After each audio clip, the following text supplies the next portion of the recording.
my best friend saw me do a half-hour of stand-up recently, and afterwards they were like, "Oh, I get, like, when you do stand-up, that's where you go to get honest," is what they said to me. That's very interesting. Your art is how you do honesty. And not in real life. I'm more honest now than when the mic's cut. Hey everybody, and welcome back to Pondersations with me, your host, Leland Bowden, a simple gal in the world who loves to ponder and loves to bring on my pondering friends. This week, I have a quintessential pondersationalist, but you may know them from TV. They are on Dropout TV. They have their own Netflix special. They are a TV writer and a comedian, and a good friend of mine, my friend Alex Song-Xia. Alex and I, in our friendship, we've been having pondersations without knowing they were pondersations for quite a while. Big, explorative, meaningful, gentle conversations without stress or judgment of the other person. Curious to hear how this hits you. Welcome, everybody, to this week's episode of Pondersations. Woo! Today, my guest is excellent pondersationalist. We're TV writer, incredibly good friend. What are your credits? I'll do a nicer intro after, but what credits out here? TV writer. That I care about? Yeah, that you care about specifically. It doesn't have to be the biggest. Really good friend is to you, is that's what I care about. I don't know. I care about like an actor, writer, but like no like thing that has paid me. I feel like I want to define me. I understand that. All I'm right. grateful for them. Yes, of course. We all have to be. And it's on record. Okay. So now you know we are grateful for the opportunity. Okay. So in that case, I'll introduce you. I'll try to get more specific about the credit you care about. No, I mean, okay. I wrote for Rick and Morty and The Tonight Show. Actor, comedian, did Netflix introducing 2025, if you want. I think that's awesome. I think that's probably perked up some people's ears being like, wait a minute. I gotta sell. But I was thinking, okay, so my pondersationalist this week is a friend who about once every 6 months, I feel like we both level up. And we have around this time kind of like a conversation that really like locks it in place and sees what's going on and marks our revelations and our progress and our current curiosities. And we just kind of keep this up. And one of them was under a moon. I feel like that kind of describes the vibe of the conversations that we're having. So I am so proud this week to introduce my good friend, Alex Song-Xia. Hi, Leland. Hi. Wait, I have never thought of it that way. Of every 6 months or so, we're having these like level up moments and conversations about it, but it feels really true. I just thought of that like on the spot. Wow. Because when you were like, oh, the only credit I really care about is my good friend, I was like, okay, how can I up that?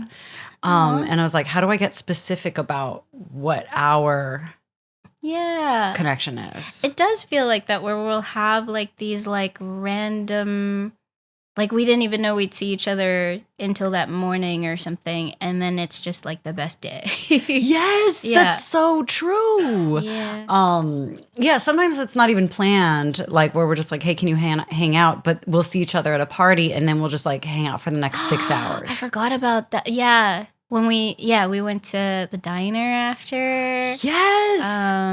Yes. Yeah. Like sometimes we're just paired up in the same panel, whatever. And we're just like, all right, now we know what the next 6 hours is going to be. And it's just like, hey, what are you doing right now? Nothing? Okay. Yeah.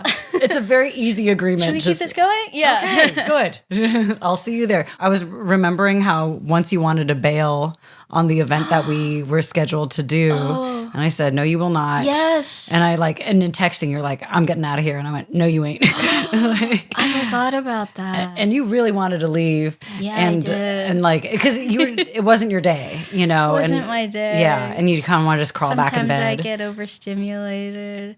There's a lot of days that I think aren't my day, but then it's nice when I am around a friend who encourages me to stay. Oh, Yeah. well, good. I felt, because usually I try to let my friends have the experience they need to have, but I felt really Sure. confident this evening. You did. That I was like, Alex, And it was no. nice. And you were right. Because also there are times where it's like, okay, yeah, it was better to go home or something. Yeah. But I really loved your confidence around that. There was another time also that I saw you at a party and I had a show to go do, and I got into the party so late with only I can be here for 15 minutes, and you were like, no, we're gonna have this experience instead, and you were so confident about it, and it was such a fun night.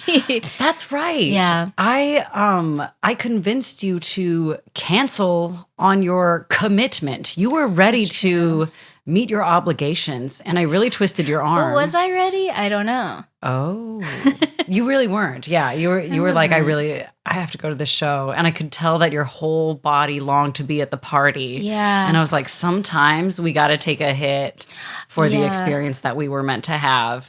Sometimes even though it doesn't look good if you bail on a show last minute. Well, yeah. I am trying to. You needed to bail on that show. Yeah, I'm trying to do that less with a last minute bail, and speaking of 6 months leveling up, I feel like the last conversation we had last week was so much around knowing in your body what you actually want to do. So I'm trying to be better about I don't say yes to the thing in the first place if I don't feel like I truly want to do it. And then so then I'm not hopefully last minute bailing it and putting other people in a tough spot.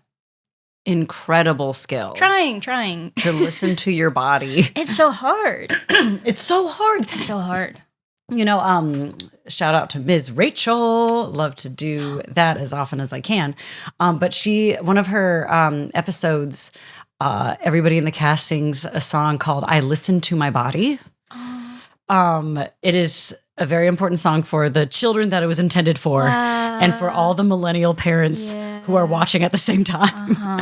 And I do feel like when they're like, "I listen to my body," they are talking to both parent and child. They're like, God. millennials, you were not given this power of just checking in and seeing how we doing. I feel that so much. Do you have that feeling of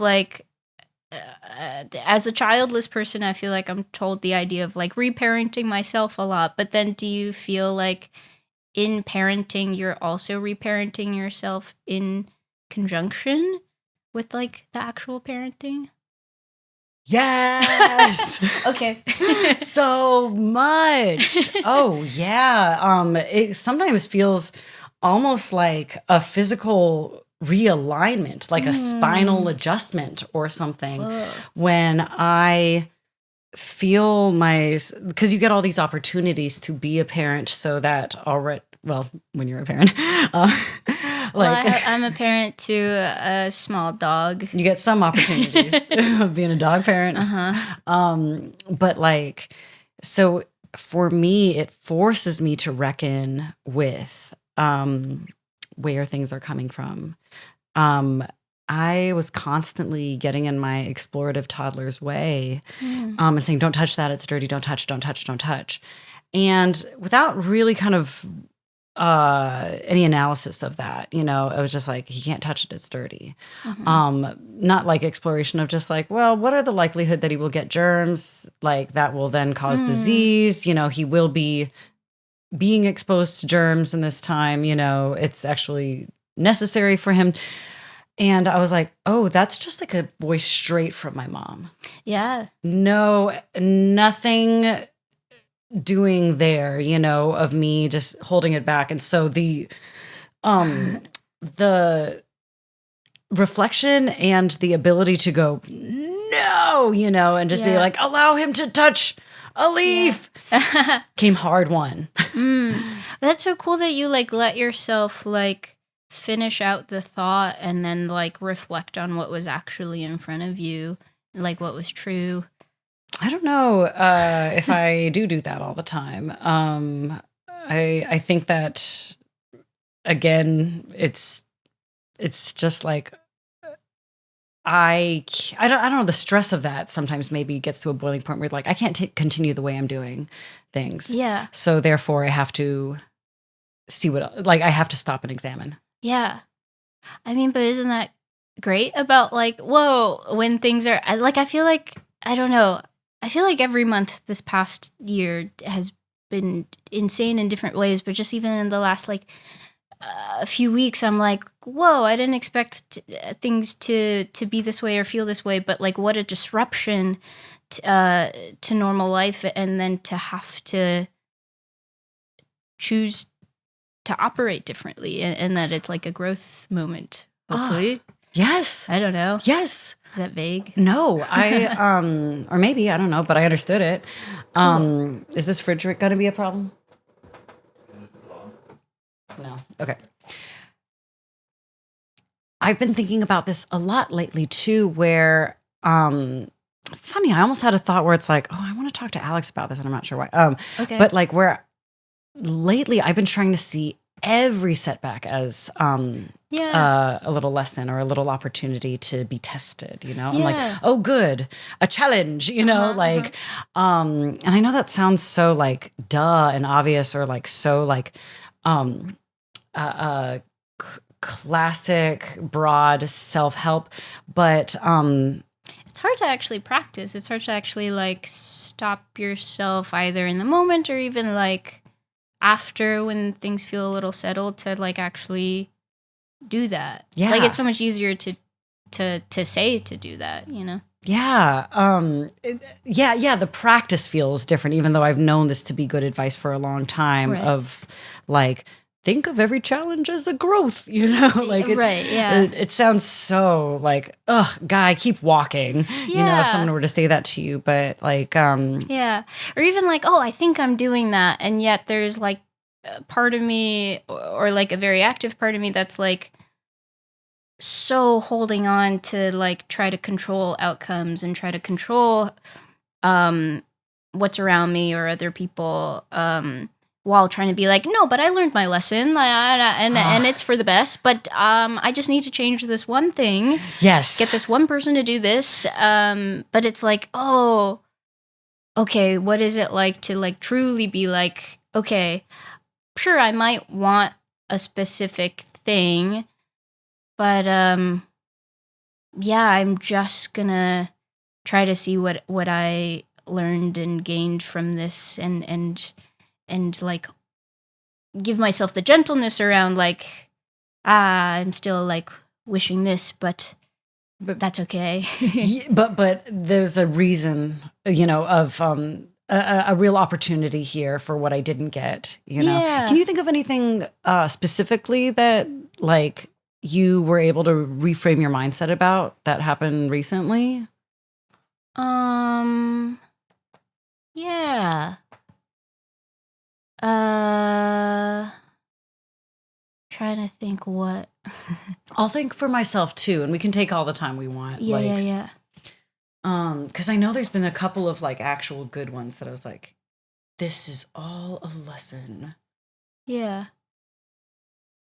I mean, one comes to mind very quickly. I'm just like, do I say on pod or not?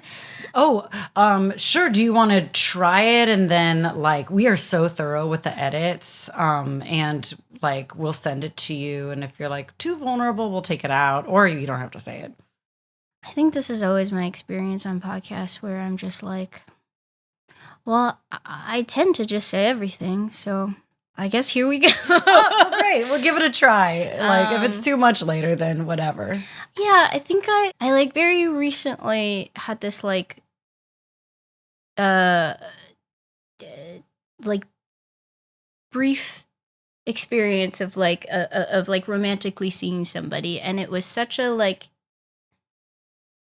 oh, suddenly we're like so in each other's lives, and like uh and then suddenly not. And um I think, and it's only been about the same length of time uh since that happened. Like it was like, oh, we were like seeing each other for 2 weeks, and now like 2 more weeks have passed. It's very recent. But without like talking about someone who's not here to speak for themselves at all, and just talking about myself, I think I was so like, no, this has to be different. This has to be different than all the like patterns I've repeated in my past.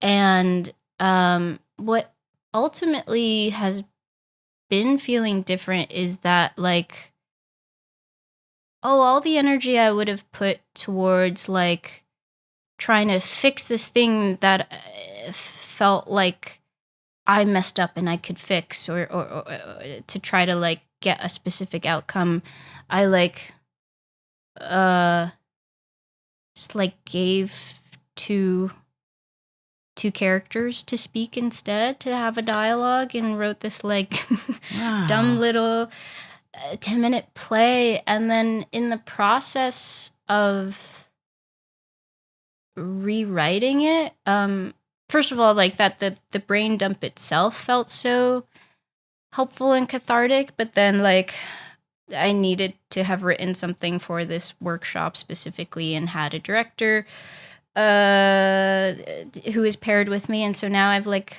written like 6 or 7 drafts of this, and then in each one it started to take more shape of like, oh, like which version is the one that's just self-indulgent, and even in that version there's something that like other people are connecting to, but then like now it's kind of taking shape as a piece of art. And the more it did that, the more I could practice like the skills I've learned as an artist over however number of years, to be like, okay, I understand structure and craft and character and motivation and all that. And the more removed from myself it started to feel. And also like concurrent to all that, I was like living my life and working on other projects and with other people, and seeing friends, and like working through stuff that way as well, and not focusing all my attention on it, and like all of that felt like it both informed the piece and how I felt about the experience overall. And I think, I don't know, maybe I'll keep feeling differently about it, maybe I'll stop thinking about it tomorrow, but it just feels like, whoa, I gained this little play from it. I haven't written a play since high school. And I'm planning on going home to rewrite it again today, because I heard actors say it out loud for the first time. Whoa. Okay, this so week. we are developing a. Yeah, it wasn't meant to be this subject specifically. I just had a deadline, and then this is what came out the morning of me needing to turn something in, and life having happened around the same time. And then now the question is like, how do you feel about that? The actual happening? What is it? Was like a miscommunication between you and said partner? What is like the? I think and we haven't spoken since. What was it, like a I think conflict? I think I repeated a pattern that I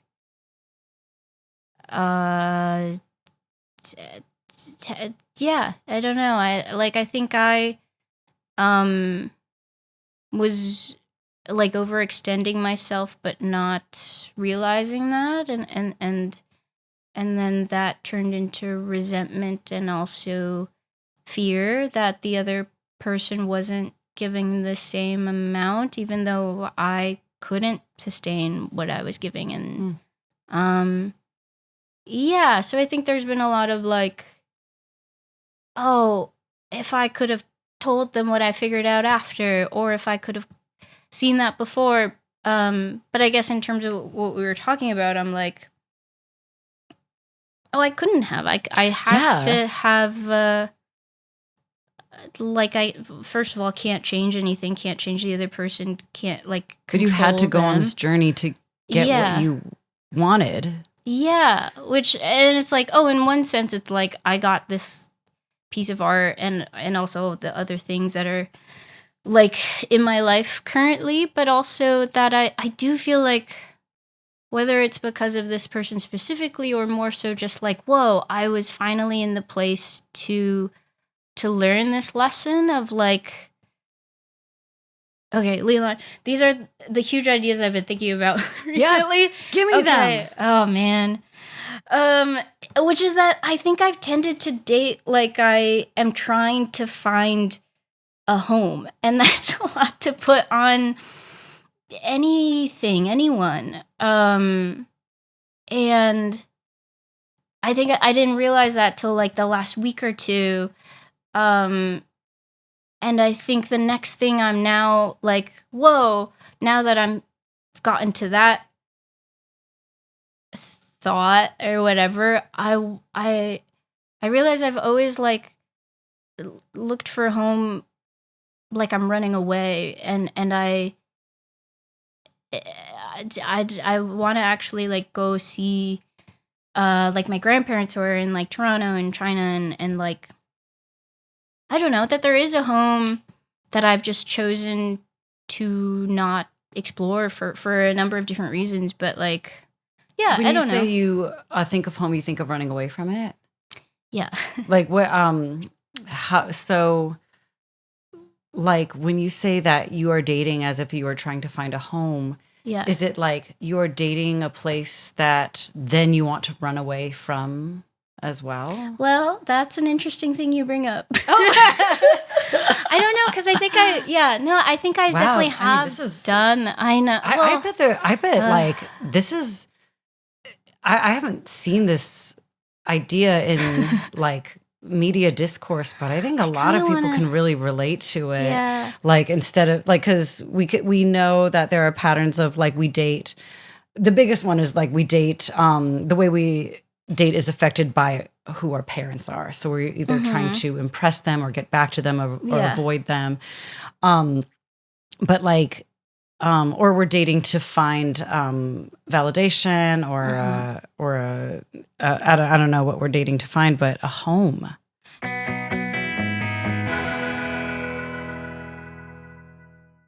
When we use art as therapy, it doesn't like just have to reflect exactly that. Like I think if it's all going right, that it creates something new. Yeah. You know, I think actually sometimes I see art that suffers from being too close to real life. Totally. And yeah.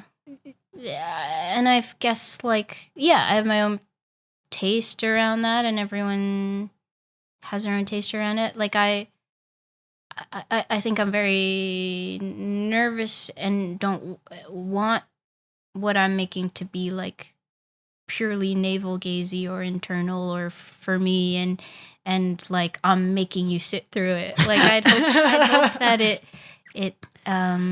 if someone else is there, that they get something for themselves from it. Yeah, because I feel like art is not just representation. Art of life. Art is representation of life plus something. Mm-hmm.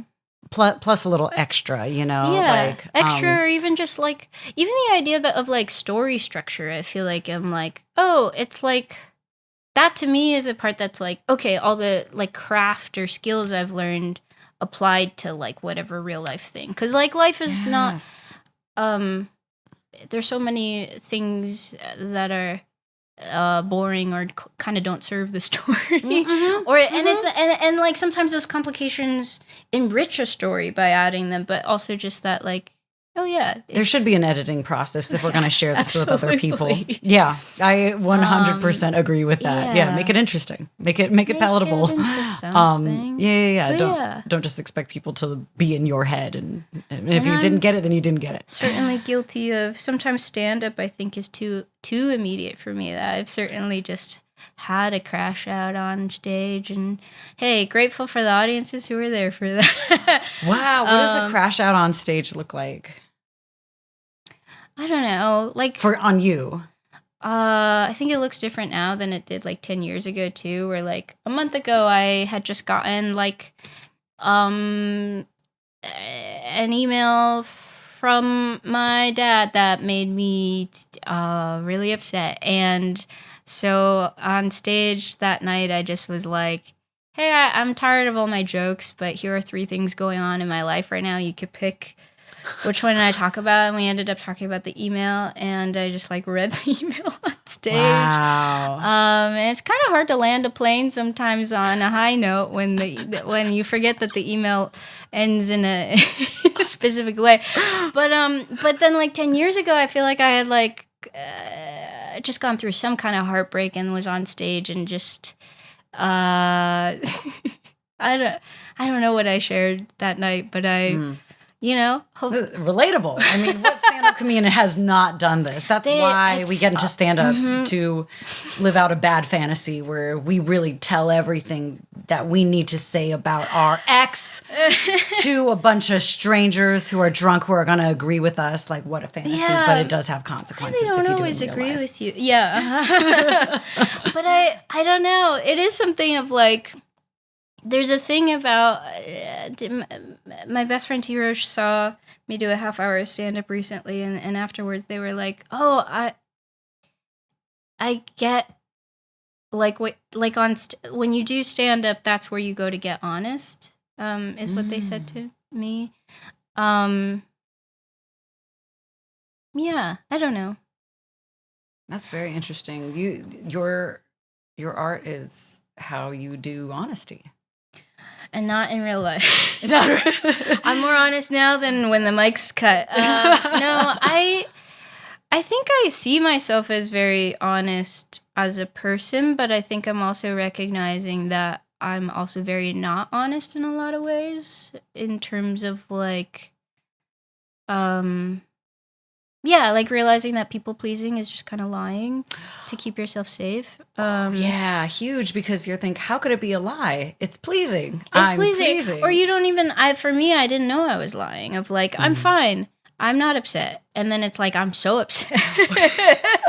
And then it comes out, and then it's like, but on stage or in art, I don't do that. Because in a way, it is one way. It's not, I'm not scared of you being mad at me because I can't see you. You're in the dark. Wow. I have the microphone. I'll take the next time you need to be honest one-on-one. Like, can you actually stand in that dark corner and then... or invite me on your podcast. Yes. Yeah. No, but I'm trying to be better about like, being truthful in real life while being kind. Like, I think there's a way to be honest without being like cruel, and then letting the other person have their reaction. Yeah. And a big thing that I've been kind of learning these past couple years is like, just allow people to be disappointed. That's scary. I know. It's the hardest one for scary. me.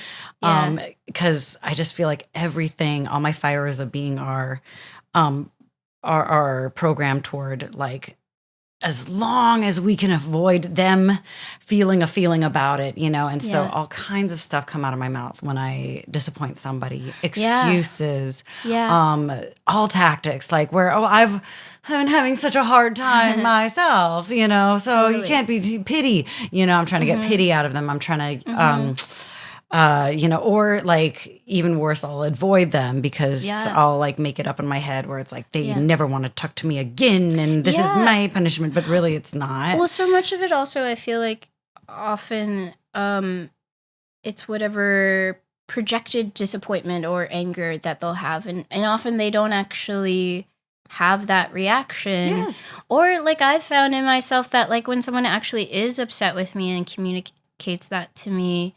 I get so defensive of like, they're actually wrong to be upset with me. And yet I live most of my life trying to make sure no one's mad at me. And then when someone's actually mad, I'm like, oh, well, they're wrong to be. It can't exist. Yeah. No one can ever be mad at me, ever. But so how do I both like, get rid of those projections and like take people at their word. When they say all good, text, no period. All good. Yeah. Well, if I have to imagine that it's all good. I have to, like, if someone is saying all good and they don't mean that, and I've been on both sides of that, then I don't know. I gotta wait till they say it, I guess. That something's not all good. Yeah.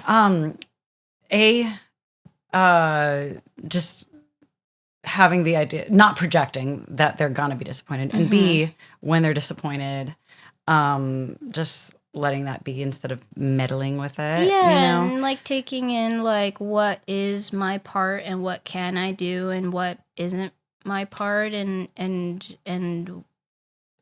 if I'm like either defensive or trying to like overly fix, like how much of that's about me rather than actually hearing the other person and helping in the way that they're asking.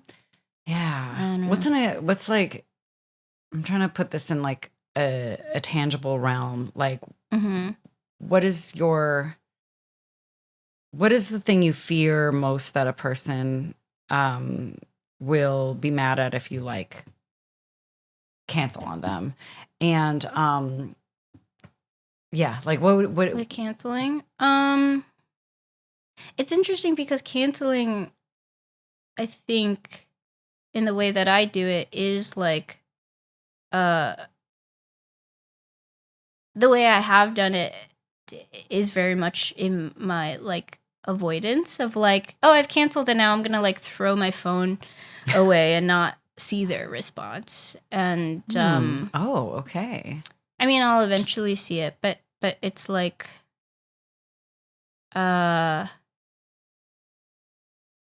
yeah, like actually communicating of like what came up, and do you need me to find a replacement, or like, and if it's no, then great. Taking responsibility for what is your part of it. Yeah. And what was the question? I think I was just trying to think of, I was trying to put to a real life example of what you're working through. Yeah. And then if they were upset with me, like what's a time that you had to be faced with the uncomfortability of what we're like talking about? I mean, I feel like not constantly, but I feel like maybe I keep speaking vaguely because there is very much a real life thing that just happened. Like, oh, that's hilarious. Okay. But so yeah, like this week I apologized to a friend over text, and they responded in I apologized for like leaving a thing early because I was overwhelmed, and tried to be like, yeah, I was dealing with my own stuff, but I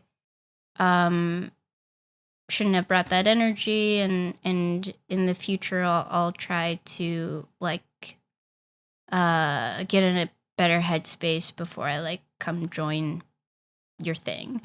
And they responded a day later.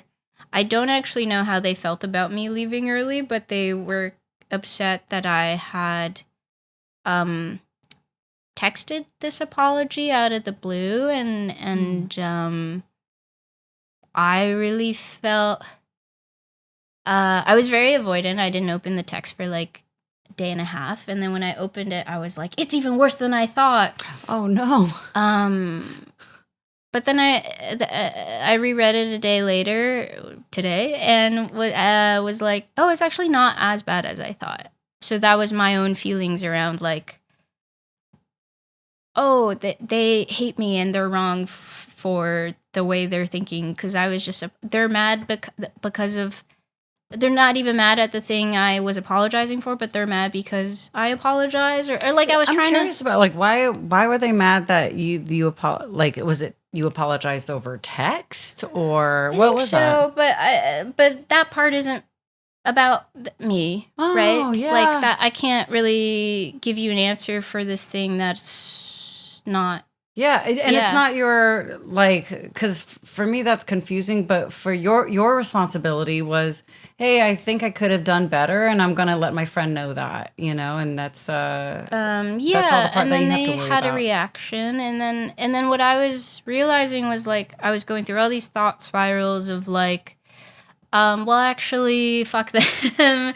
And they're saying no worries, but then all these things that they're mad about. And so actually, they're not as evolved as they think. And like and also they apologized to me in the same exact way about something last summer. And so, like all this stuff that I wanted to argue, and I do still need to respond. I haven't yet. I'm trying to also pause without fully avoiding, because I think I go through these two extremes of like either respond when I'm super activated or I just avoid it forever. This is a discipline. The pause without avoiding something. I'm trying. Haven't responded yet, but I think I'm like, okay, they had a reaction to me. And my reaction to that is I want to run away from this friendship, because I'm like,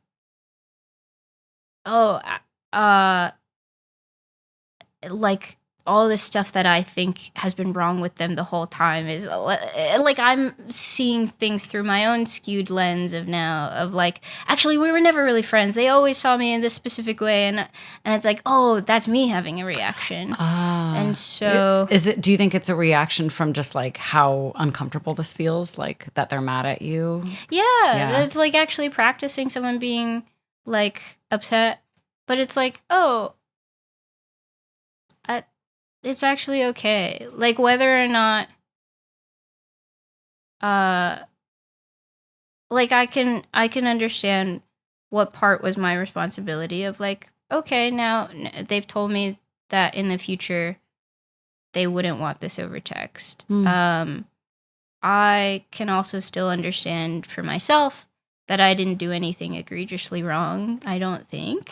Yeah. Seems like. And then maybe I can like just respond with a like, hey, I hear you and thanks for letting me know. Rather than ending the friendship. Yeah. Does this answer your question? Wow. In terms of handling other people's disappointment. For me that felt like a back massage.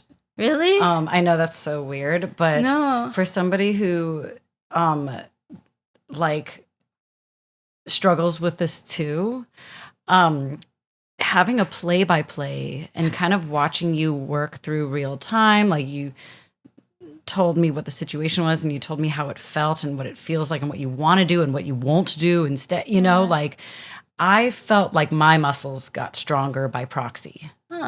Walking through that. Yeah. It's literally from like the last 2 or 3 days. And I'm trying also to like with both this and the earlier story of like, what's an example? To be like, hey, I'm not trying to talk about other people. And so this is what the experience is. You literally like haven't been. Me. No names, I think there's not even like no names, no characteristics, no like what they were thinking. Yes, you actually have been extremely fair. The only person you've actually talked about so far is you. Oh my God. Oh no. So much of me. Oh, amazing. Yeah, those are I journaled out loud in a voice note to myself on the drive over, and those were like the two big things I like talked aloud to myself about. And in my head I was like, well, if we play this on the pod, I have to be okay with that. And yet I think I've been more revealing just in our actual live conversation. Wow. But those were the two things that were on my mind, basically. Oh my gosh. I love it. We're getting fresh process. We're getting fresh processing. I feel like we're in the butcher shop. We're literally seeing how the sausage is. I'm hoping that it's not like live processing of like. No, there's wisdom, there's reflection, and honestly, I think that like this is a helpful example to me to just like it's so easy to be like, the thing you need to do is this. And it's important to remember that it's okay for people to be mad at you. But when someone is mad at me and it is deserved, I want to light my hair on fire. And that's the only way out. I hate it, you know? And so I think it's really helpful to me to hear you, and I can tell your eyebrows keep furrowing upward, being like, this doesn't feel good, but I am sitting with it and being like, okay, yes, that's what it should be.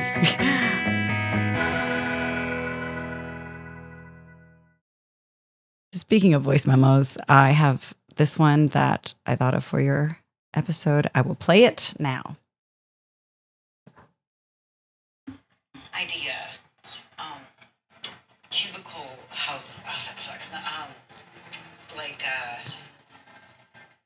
Like. This is a meandering one. From your friend's house. That's the idea.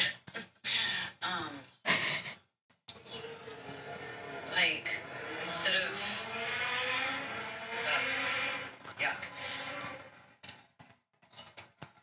Yuck. I told you it was meandering. Instead of.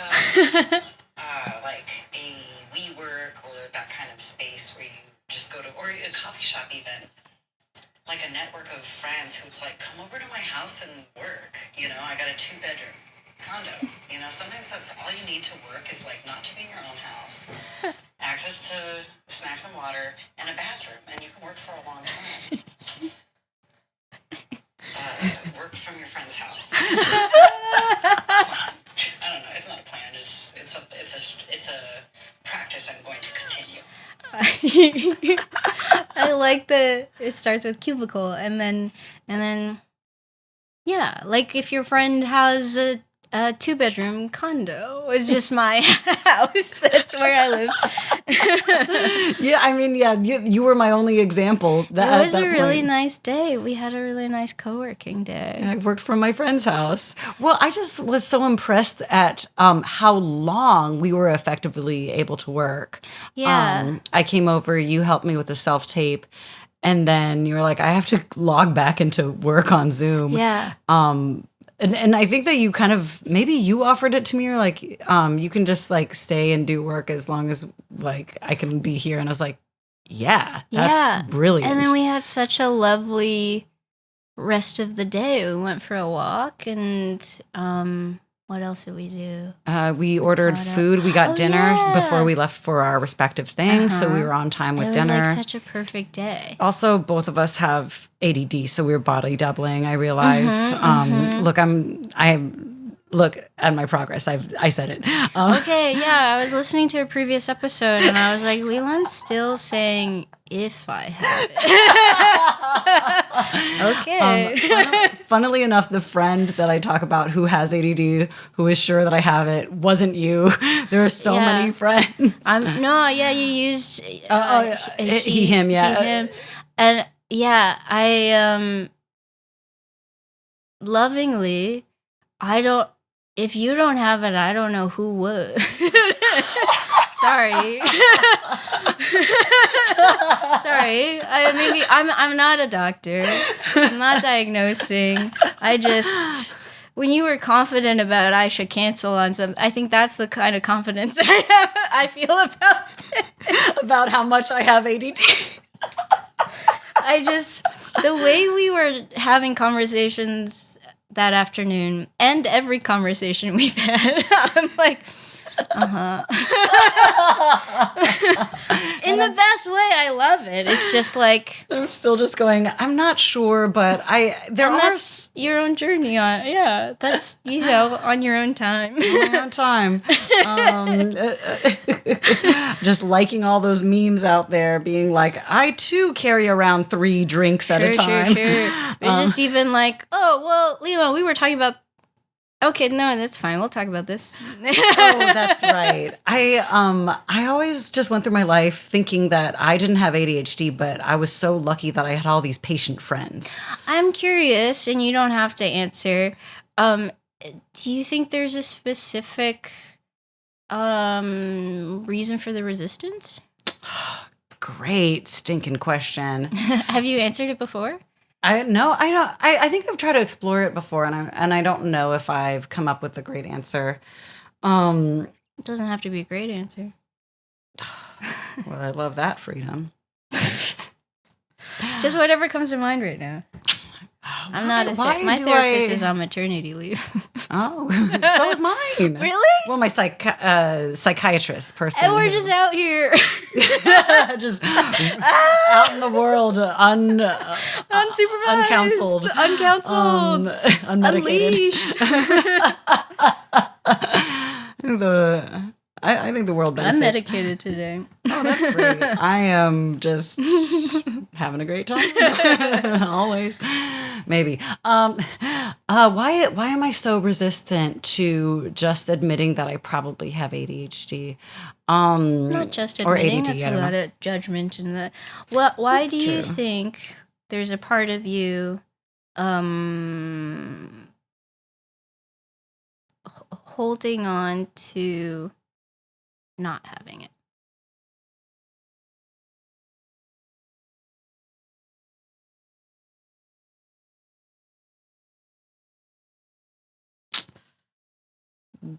Gut reaction might not make sense, but it's like a feeling of I should be held to the toughest standards or something. And there's something about... It's like an excuse. Yeah, there's something about like the symptoms of ADD and ADHD that feel like an excuse. Yes, like where it's just like, wait, you're just not good at being on time. You know, and maybe I'm parroting what has been said to me because I haven't ever understood that about myself.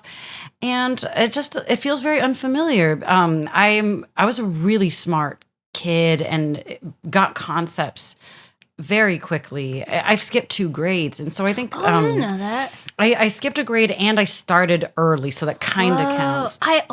This is a thing it doesn't matter because it's stupid to bring up, but I almost skipped 2 grades, and my parents decided not to because it'd be bad for me socially, is what they thought, and I was still weird socially anyway. But I was always like, what if? And so I guess I was pretty socially awkward. Yeah, it definitely took some untangling. I mean, ask anybody from elementary school. Actually, don't. I'm leaving those years behind me. But which grades were it? Really early on. So I skipped kindergarten. Yeah, I was supposed to go from kindergarten to 2nd grade or whatever. Oh, interesting. So it sounds similar. I went from preschool to 1st grade. And my birthday lies on the cusp. September 1st. That's right. Sorry, I don't know if you want that on the pod. You can bleep it out. It's on the internet. Okay. I love remembering friends' birthdays. Oh, wow. That's beautiful. I got to talk to you about my birthday hang-ups at some point. Maybe on the pod, maybe not. I don't know. But so basically this identity that, I am the smart girl, I am the gifted girl. And it seemed just kind of irreconcilable that someone who could be so like academically talented would have a, quote, learning disability. Sure. So I think I've always side-eyed that diagnosis of like, it must be something else with me because I should be able to do this. I think it's also kind of like a self-punishing thing, you know? Yeah. That all makes so much sense, and thanks for sharing. Thanks for asking. I mean, yeah. Look, our therapists are not with us. We have to be doing podcasts. I'm not a therapist. I'm not a psychiatrist. Yes, you are. No. I relate to so much of that of like, yeah, just like identity being tied to this, and also like learned judgment around like I feel like my identity was so tied to like intelligence and being the best academically, and then I just, by the time I was in high school, it was like either A's or like just failing something because I stopped going, or but I on the flip side, I was like begging to be diagnosed in high school, and then there's so much like, especially with women of color, that like and testing well, it's like, oh, like it's just not looked for, especially like however number of years ago. I have no idea how it would have been discovered in me any earlier than adulthood. Yeah, but I don't know. I think what would it be like to give that to yourself? Just the gentleness around, like, hey, it would be okay. And it doesn't seem like a snap your fingers type of thing, but like, yeah, like as almost like a gift to yourself. It would be okay if I had ADD. Just the openness to it. I mean, you do seem very open, but just that there's part of you still. Yeah. No, I mean, like, we can be open about many things and very closed about some. Most people are, you know. You have the same birthday as Zendaya. Sorry, I do. was thinking about that. I have the same birthday as Zendaya. Zendaya or Zendaya? Zendaya. Like day. And Keanu Reeves. The trifecta.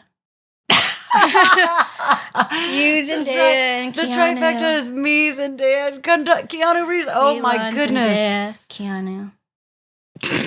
They're my favorite people. I mean, when you say them out loud together, it just makes sense. Interesting. I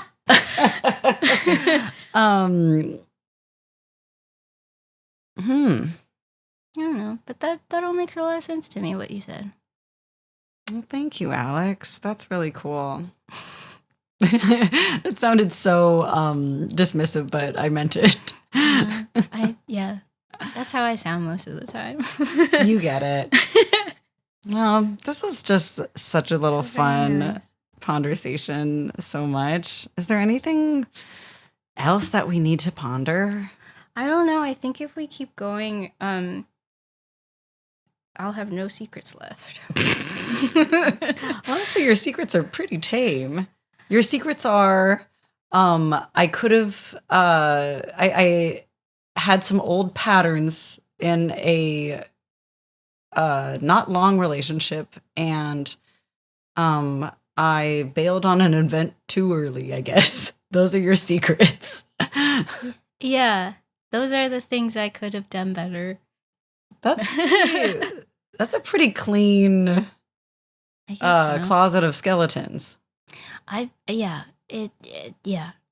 I've said other skeletons on other podcasts. Okay, so I'm just getting the cute ones. You know, You're getting me at a slightly more evolved state in my life. I hope. Keep evolving. Definitely. That's good. I mean, yeah. Every 6 months, level up. I love that. I know. I did not really think about it until that moment. I was like, oh, right. we do Pokemon up. And today's the spring equinox and the first day of the astrological new year, and end of Mercury retrograde. Oh, wow. What are you looking forward to for this up chapter? This first days of spring? I think I finally, maybe not finally, I think I have a new sense of like what alignment feels like to me, and what both artistically and personally, and I'm looking forward to following those threads. How about you? Whoa, the groundedness coming off you. Am I looking at a tree? Meanwhile, I'm sending the craziest text. I love that. This tree is like, hi, and another thing.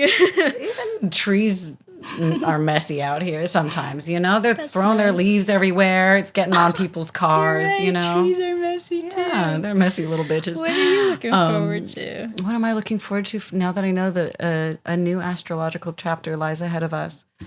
I mean, there's always a new one. I know. There's always, I feel like my TikTok is always astrologers being like, okay, this time you got to look out for, you might feel tired, you might feel fatigued, but you also might feel energized. All right. Take that seriously. And this hasn't happened in a million years. Yes.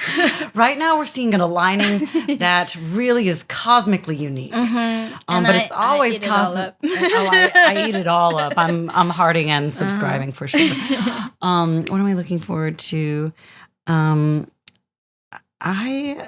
I will say that I've been taking these astrologers very seriously for months now, and kind of conditioning my habits around what they say for real. And a lot of what they were talking about, like a couple months ago, is like right now is not.